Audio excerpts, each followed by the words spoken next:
The next one in our lineup of essential elements is strength. God, that's a powerful one. I'm not going to say it's the most important because they're all very important. And basically they coincide with one another. They cooperate with one another. So strength is very important because, why? People with this strength that form this mental toughness are the ones that resist and exert in situations where others would quit. They resist and exert the strength, all the strength that they have to get to the end. Even when the odds are against them, they fight till the very end. And as I said earlier, it's because they win in some form or fashion.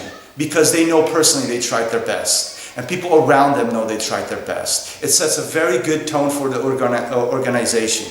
If they see a leader that even when others quit, they continue and they motivate other people to continue. So strength is very important, and it's a very important essential element to mental toughness.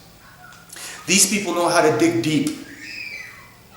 As I said, when odds are against them, they dig deep. They pull out all the energy that they have and all the strength that they have, and they persevere. They go through a situation the best that they can. They persist till the very end.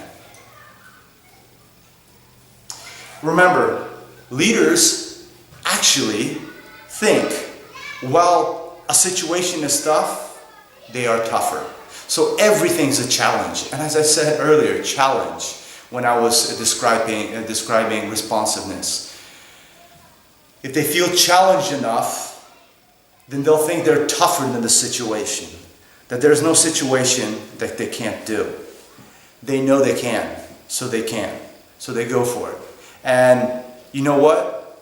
There's a lot of times that they persevere. And when they persevere, what a feeling that is. If everybody was basically quitting all around you and looking to you for guidance, and you just lift everybody and motivate everybody, and it works and it happens. But if it doesn't, guess what? Everybody around you had a good lesson. You failed, okay. But they looked at you and they seen that you persevered all the way till the end. And even when you failed, they learned something.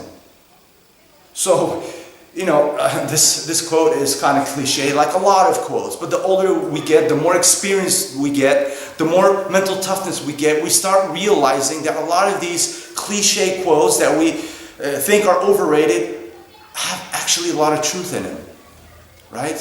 What doesn't kill you makes you stronger. In every failure, there's success.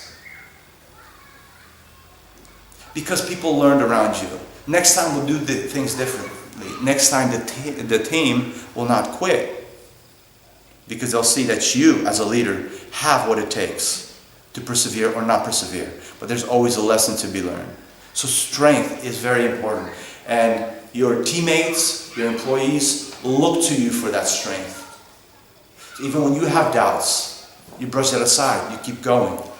There's many different methods that you could use in this.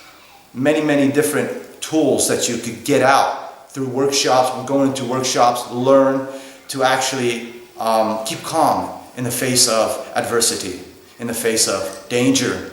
Keep calm. Because you know, it's our emotional side that works first. It's that fear. It's that want. Right? It's that mode that turns on and tells you to run. Fight or fright instinct, right? But we have to get past that. Because now we have something that animals thousands of years, or we thousands of years didn't have. Through evolution we acquired something, and that's the rational and logical side of our brain, which is in the front cortex.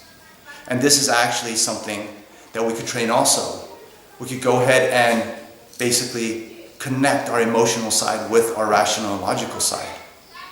Where a lot of people, you know, they feel this stimuli and they react. What we could do is feel the stimuli and wait and then react after we rationally and logically thought of the situation. Nobody's going to die in most situations. We get some kind of information. We know something's happening in the market. Something's going to change. You're not going to die. It's your emotional side that's telling you you need to survive. You have to do something. You have to fight. And so what? That leads to panic. that leads to panic. And that's when people start thinking emotionally. What we have to do is actually put that aside and think about it for a minute. There's tools for this. Meditation, thinking of different words, thinking of different situations, picturing something, putting a different visual on the thought itself or on that information itself. There's many different key tools that we can pick up through workshops that actually we do offer at the Mental Gym. A lot of these tools that you could take advantage of.